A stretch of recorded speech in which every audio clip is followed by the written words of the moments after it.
And she said that, over the, a few years, that Diddy introduced her to a lifestyle of excessive alcohol and substance abuse that required her to procure illicit prescriptions to satisfy his own addictions.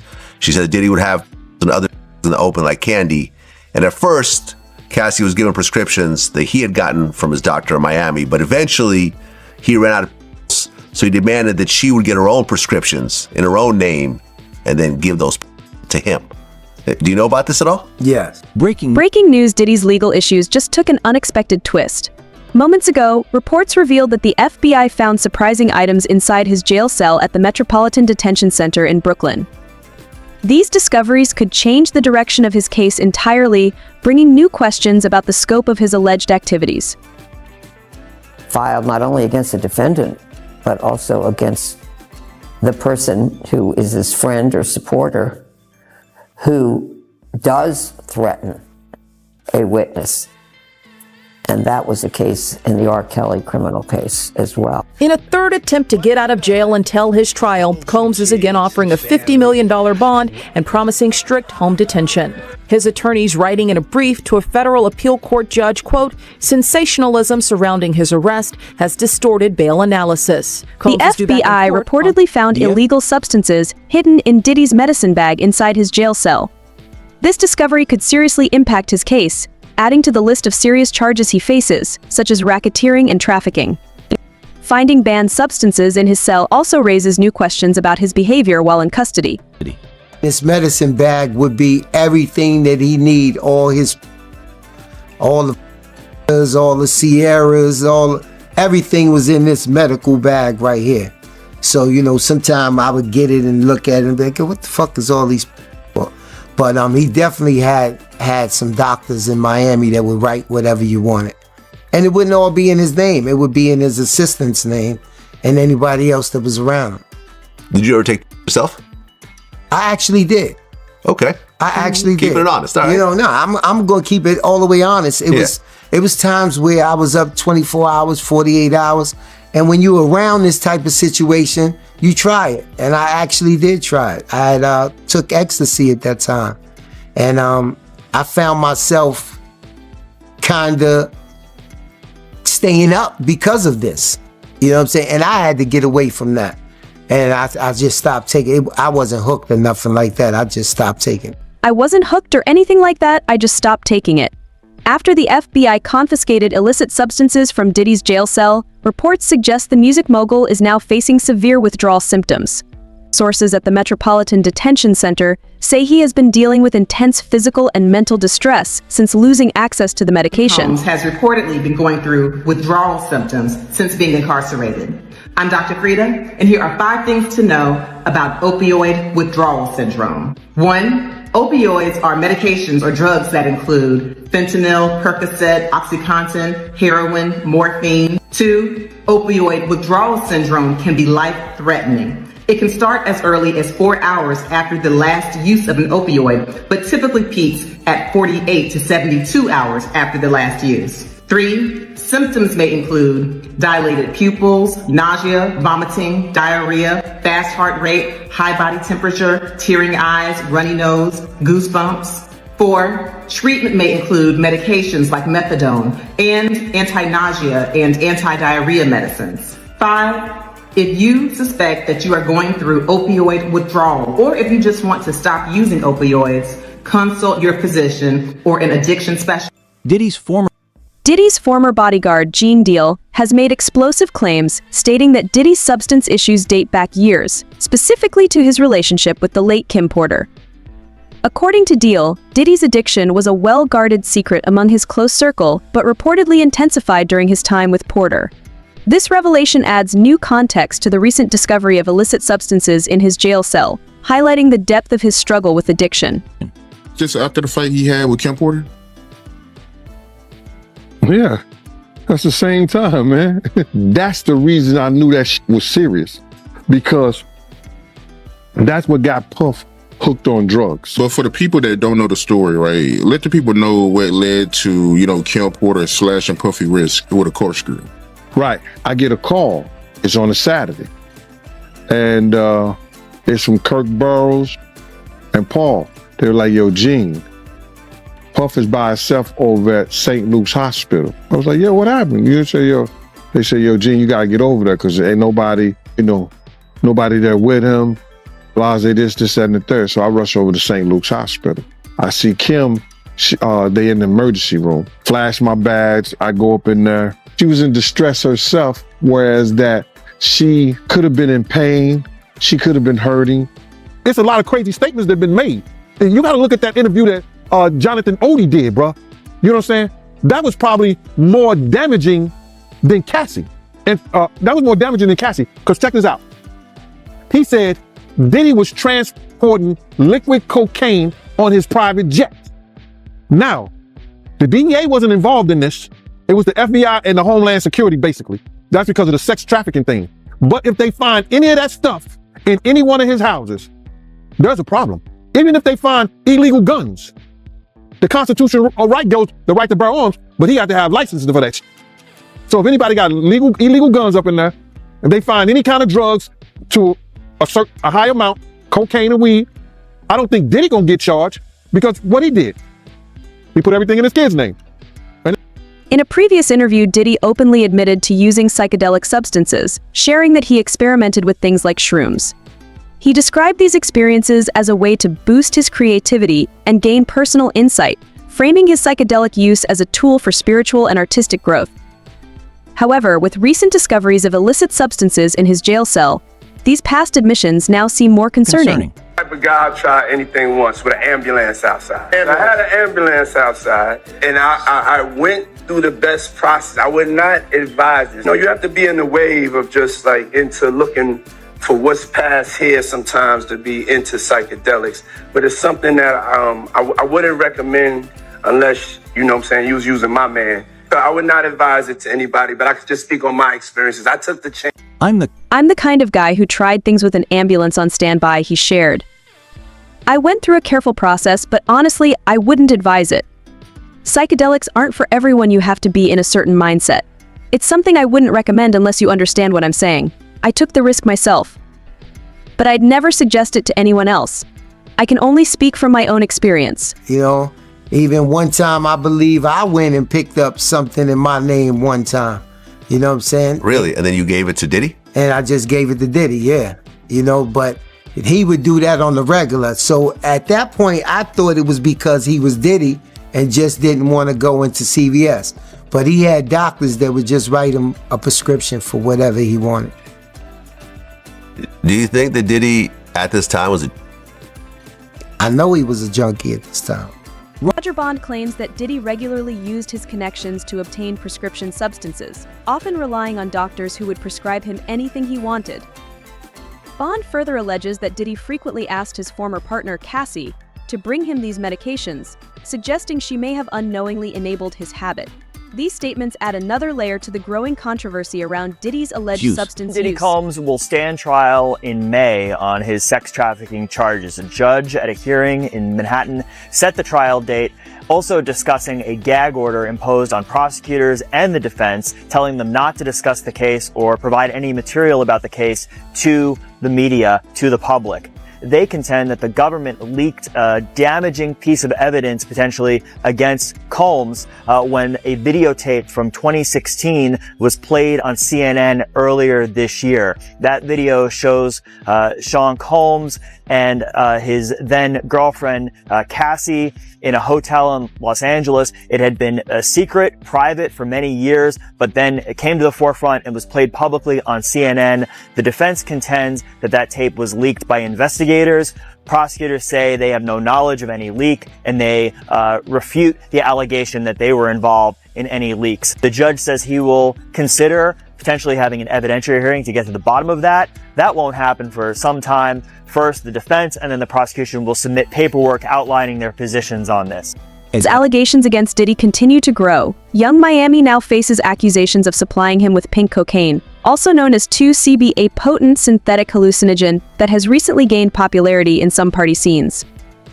This latest claim adds further intrigue to the unfolding controversy surrounding Diddy's alleged substance use. Young Miami has been accused of transporting pink cocaine to Diddy in new court documents. Plaintiff and the Combs RICO enterprise were rehearsing for something in the Westival, in Virginia. The court filing reads, Plaintiff Jones personally witnessed Mr. Combs do a few lines of coke in his dressing room. Defendant Sean Combs wanted Tussie, but Brendan forgot it. So defendant Christina Coram called Young Miami, who then brought it on the private jet from Miami. Young Miami, Jade, and Daphne Joy were paid a monthly fee to work as Mr. Combs' sex workers and receive payment via wire transfer. I mean, the nigga's so gay he can't even do regular coke. It gotta be pink. I bet y'all gonna ignore the part where it says Young Miami was hired as his sex worker. I see why JT got the fuck on. I mean, after all, Young Miami did say, I'll hold a brick for you, daddy. So is this a drug case or a sex case? This all makes sense why JT don't fuck with her. These stories getting more and more. Allegations indicate that Young Miami, who has been romantically involved with Diddy, may have played a role in supplying him with this substance during their relationship. If these claims are accurate, they add another layer of complexity to Diddy's already scandalous legal troubles, revealing a troubling dynamic within his inner circle and highlighting his ongoing access to dangerous substances. You know, I do think that several members of Congress in some of my discussions have brought up media literacy because that is a part of what happened here. Wait a second. So Usher, Pink, Megan Fox, and a bunch of other celebrities are scrubbing all their information off of X, every tweet they've ever done. Well, that's very interesting. That's a rabbit hole in itself. But listen to what AOC is saying right here. They're coming for your free speech, y'all.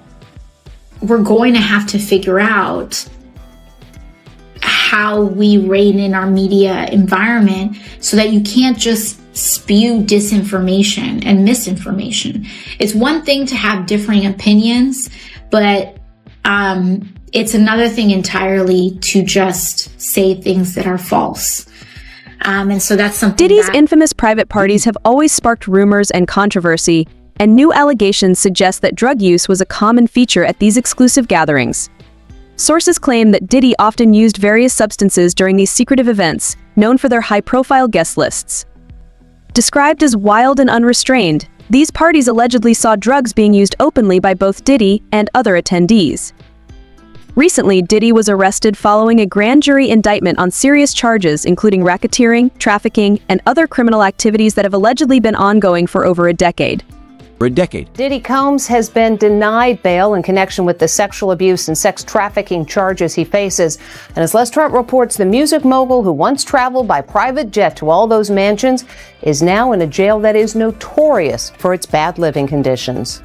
Music mogul Sean Diddy Combs spent his first night behind bars inside a facility that is being called Hell on Earth. The Metropolitan Detention Center in Brooklyn is notorious for its appalling living conditions and rampant violence. How bad is it inside this federal lockup? There have been 2 murders, 4 suicides, and numerous stabbings and lockdowns in recent years. It's so out of control inside that 4 federal judges are reportedly refusing to send any more prisoners here. Donald Trump's former fixer, Michael Cohen, spent a harrowing year in federal custody. He says for someone used to a life of luxury like Diddy, prison life is a severe shock. You have a desk, you have a plastic chair, you have your bed with a 1.5-inch mattress, no pillow, and you also have a locker. So you basically have 3 feet by 5 feet to move around. So you have a basic 15 square feet. It is a horrible, horrible place. Diddy's lawyers were so eager to keep him out of jail, they offered his palatial $48 million home in Miami Beach and his private jets as bail. Today, they are even offering to restrict female visitors to his homes, except for his mother, daughters, and the mothers of his children if he is released. They told the judge the jail he was being sent to is dreadful, dirty, inhuman, and an ongoing tragedy. How's your dad doing? How's your dad doing? Family members appeared somber as they arrived. The allegations claim that Diddy exploited his extensive entertainment empire to run illegal operations, including trafficking individuals for personal gain. His arrest has shocked the entertainment industry, especially following reports of federal investigations and property raids before his detention. Diddy is currently incarcerated at the Metropolitan Detention Center MDC in Brooklyn, the same facility where Kelly was previously held as he faces serious legal troubles linked to his infamous parties. No way, this trial's then gonna happen in May? It's unlikely, especially if there's a superseding indictment involving minors, because minors present a completely different set of circumstances. Because we know through his lawyers, Combs is arguing that the sexual activity happened, but it was consensual. Of course, for sex trafficking, you need one of those three elements: force, fraud, or coercion. Obviously, minors cannot consent to any sexual activity, so that would be a very different defense entirely. The defense would have to be that the activity didn't happen at all and the individuals are lying. So I think that's going to be the potential game changer if we do get the minors wrapped up into a superseding indictment. And we know, at least if you believe the civil attorneys, there are 25 minor victims, one of which is as young as 9. And those suits haven't been filed yet, but that's what Tony Busby, this Texas attorney, has indicated that we should expect to see in these lawsuits. Elizabeth, I want to go to you. So as our other Elizabeth said, there was nothing about bail. And that's not surprising because that issue of bail has now been appealed to a different court, to the Second Circuit Court of Appeals. I was going over the paperwork from Sean Combs' attorneys. We have 2 questions about that. Number one, from Simply Sarah on YouTube, his lawyer did file bail paperwork. Yes. This is the second question. This is from Simply Sarah. Oh, Simply Sarah had 2 bail questions. Second one is, was this his last chance for bail? Meaning the paperwork that he just filed. Yeah, so they filed paperwork basically appealing the decision of the 2 prior judges denying him bail to the Second Circuit. And, technically, if they're denied, they do have another higher court, the U.S. Supreme Court, to go to, but I think that's very unlikely. I think this would be the final stop, them appealing to the Second Circuit. What do you think of his arguments? And let me just lay out what some of these arguments are. So first they say, we have presented a very attractive bail package. We have put $50 million secured by 2 properties, 24/7 security monitoring from an outside security firm, no access to phone, no access to internet, visitor logs, whatever other conditions you want to put. And they also said in their paperwork, Sean Combs knew he was under investigation since January. His attorneys immediately reached out to the Southern District of New York, even before there were raids, before there was a... The jail is known for its harsh and inhumane conditions, which have drawn criticism from many advocacy groups. Reports have emerged about Diddy facing health issues and severe withdrawal symptoms after his medications were taken away. This has raised concerns about how he is being treated in this overcrowded facility. Michael Cohen, Donald Trump's former fixer, spent a tough year in federal custody and has spoken about the brutal realities of prison life. For someone like Diddy, who is used to a life of luxury, adjusting to prison would be a major shock. Acknowledged that his mother, Janice Combs, came from Florida for her son, and that his kids also traveled to be in the same courtroom with him. Combs' attorney, Anthony Rico, sat by his side throughout the proceeding. He's handling the appeal of his bail denial, which is a separate case in the appeals court. He's making an adjustment. He had his family here today to support him. We really want to put an end to all of the clowning that we see on the internet. This is a serious proceeding with serious consequences. The judge set a trial date of May 5th, 2025.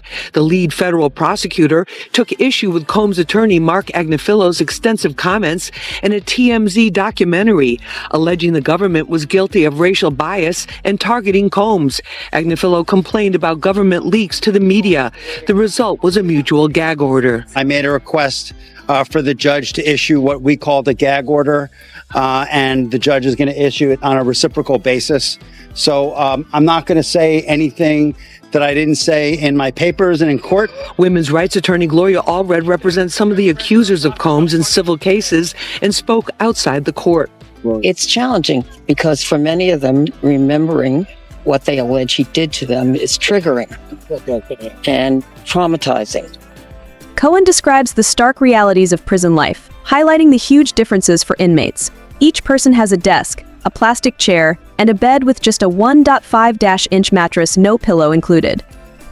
They also have a small locker and only 3 FT by 5 FT of personal space to move around, confined to just 15 square feet. Cohen stresses that the environment is truly grim. Recently, Diddy was seen outside the courthouse, drawing a lot of public attention. As reported by BBC journalists on the scene, he wore a jail-issued Taki jumpsuit and ankle shackles, a far cry from his usual image as a high-profile music mogul. During this court appearance, a judge set a trial date for your son. What did you say to him when you visited him in court? Is he doing?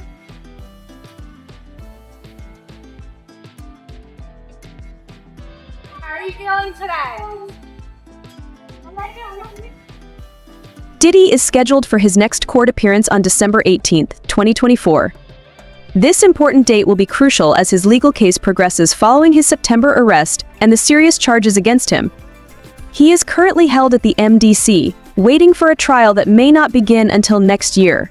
Reports indicate that conditions in the facility are terrible, with problems like maggots and mice due to overcrowding. As the MCC closes, inmates are being transferred, and there are rumors that Diddy could be moved to New York soon. Interview. You say his fame makes him a target. Yes, in my humble estimation, his life, his safety is in jeopardy in any correctional lockup right now. If it is true, as reported, that he is housed in the special housing unit, it's important to note that the special housing unit is a lockdown, 24-hour lockdown unit. The MDC Brooklyn is a high-rise. The vast majority of the floors are general population floors. But the special housing unit is a 24-hour lockdown facility. So this is for Mr. Combs' protection. His incredible worldwide celebrity combined with the allegations, the charges now, and indictment, of course, of acts of violence against women make him a very attractive target. So obviously they need to safeguard him.